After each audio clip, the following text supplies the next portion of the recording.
खरं तर महाराष्ट्रभर राज्यव्यापी स्टॉल स्टॉल धोरण झालं पाहिजे. काय होतंय की ज्याला दोन पाय नाही, हात नाही, डोळे नाही, याला रोजगाराच्या संध्या खरं तर सरकारनं उपलब्ध करून देणे, नगरपालिकेनं उपलब्ध करून दिल्या पाहिजे. आम्ही सातत्यानं याच्यासाठी भांडत असतो आणि इथल्या नगरपालिकेनं, शिर्डी नगरपालिकेनं जे उपलब्ध करून दिले स्टॉल, नगराध्यक्ष, नगरसेवक सगळ्यांचं मी आभार मानतो त्यांना. आणि विखे पाटील साहेबांचंही खास करून त्यांनी सुद्धा हा उपक्रम इथं राबवला, पण तो अधिक मोठ्या प्रमाणात होणं गरजेचं आहे. तसं तर एकूण दुकानाच्या 5% वाटा हा दिव्यांगाला भेटला पाहिजे. 100 दुकानं असेल तर किमान 5% त्याच्या भेटणं गरजेचं आहे. आणि त्याच्यासाठी आम्ही आता एक नवीन धोरण सरकारकडे आणण्याचा प्रयत्न करतोय. येत्या अधिवेशनामध्ये तसा प्रस्ताव आम्ही ठेवतोय का पुऱ्या नगरपालिका क्षेत्रामध्ये स्टॉल धोरण जर निर्माण झालं आणि त्याच्यातून दिव्यांगांना जर रोजगार देता आला तर खरं पुण्य आम्ही पाहतोय. जे साईबाबाच्या चरणी जे पुण्य भेटते ते यांना सेवा करून भेटेल आणि निश्चितच एक नवीन विचार आचार समोर उभा राहील. शेतकऱ्यांसाठी आपण नेहमीच लढा उभा केलेला आहे.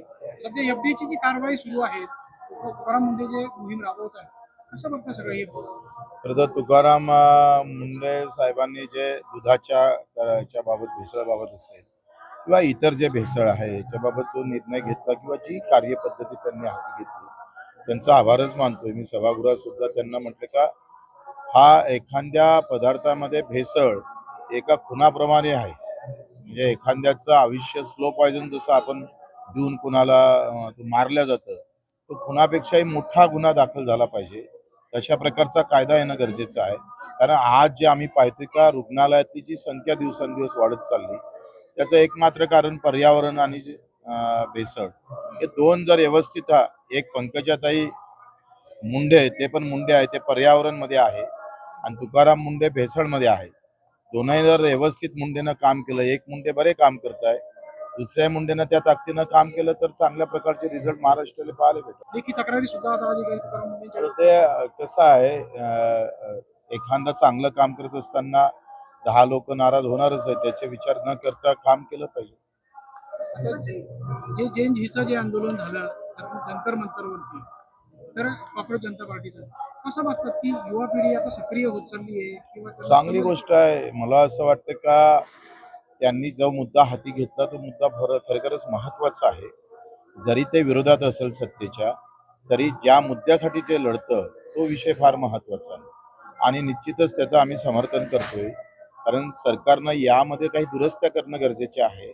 कारण आयुष्यामध्ये आता आपण जर पाहिलं तर एकतर शेती आहे, दुसरीकडे उद्योग टाकायला कुठे जागा नाही. तुम्ही पाहतोय का उद्योग किती लोकांच्या हाती आहे आणि कोणते उद्योग मोठे करतात, कशा प्रकारचे लहान लोक बर्बाद झाले. दुसरीकडे नोकऱ्या नाही आणि शासकीय नोकऱ्याशिवाय आता युवकांजवळ पर्याय पण नाही आहे. मग एका इकडे शेतीमालाला भाव देणार नाही, दुसऱ्या इकडे उद्योगधंद्याबाबत बेरोजगाराबाबत काही निर्णय घेणार नाही, तिसरी इकडे तुम्ही नोकरीमध्ये करप्शन करत असाल तर ते बंद झालं पाहिजे.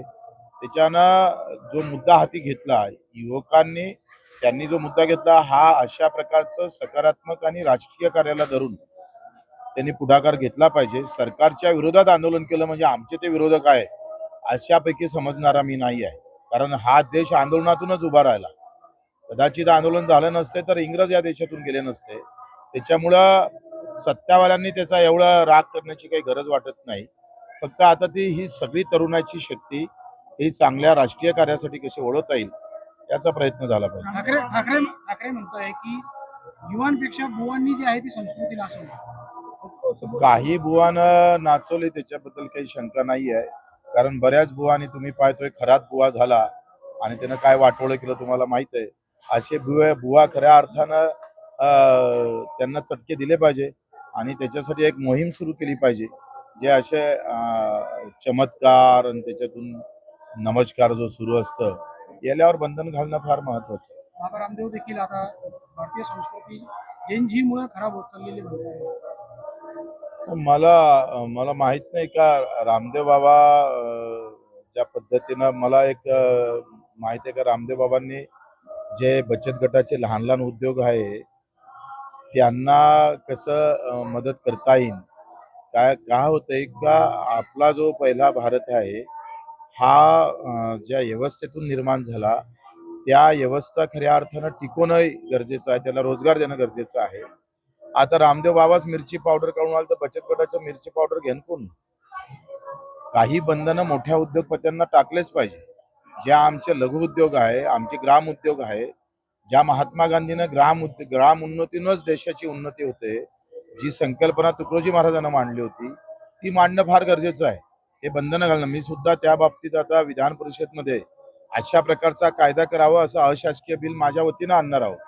का जे लहान उद्योग आहे, ग्राम उद्योग आहे, ते लहान माणसाच्या हातून जाता कामा नये. ती श्रीमंताच्या हाती गेले तर मग आता भेटणारा रोजगार पण त्याच्या हातून जाण्याची शक्यता आहे. विधानसभेमध्ये आपण म्हटलं होतं मरतं ते गरीबाचं मुलगा पोर मरतं, आमदार खासदाराचं मरत नाही. आपण ह्या मुद्द्यावर आजही ठाम आहात कारण आपण सत्ताधारी पक्षात आहात. पण सत्ताधारी म्हणजे काही आम्हाला दोन सिंह फुटत नाही. लक्षात घ्या. तुम्हाला काय मीडियावाल्याला असं वाटतं सत्ताधारी म्हणजे बस आता गेले दोन सिंह फुटले आणि आता हा मारायला निघाला बाहेर. असं काही होणार नाही. अखेर विचाराची लढाई ही कुठेही गेलं तर तो विचार कायम ठेवूनच आम्ही लढणार आहोत. जरी सत्तेत जरी असलो तरी शेतकरी असेल, मजूर असेल, दिव्यांग असेल किंवा जिथं पीडित आहे तिथं आपण सत्तेत आहे म्हणून बोलायचंच नाही, असं काही मला मायनं शिकवलं नाही. जरांगे पाटील परत आता 29ला म्हणताय निर्णायक आंदोलन करू.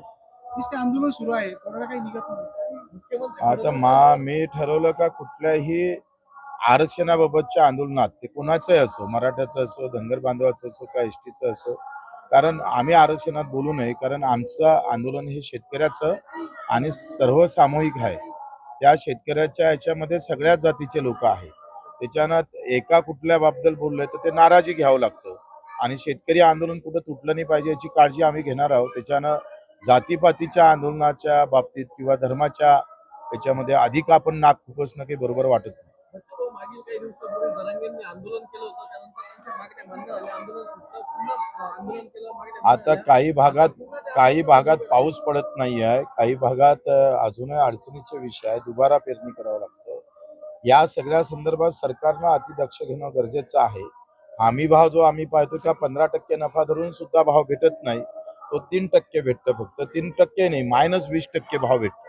हमी भाव निघतानाच -20% भेटतं. त्याच्यानं त्याचं मरण होऊ नये आणि या मरणामध्ये आरक्षणाच्या लढाईच्या अधिक महत्वाची लढाई मला हमीभावाची लढाई वाटते आणि त्याच्यासाठी आम्ही लढू.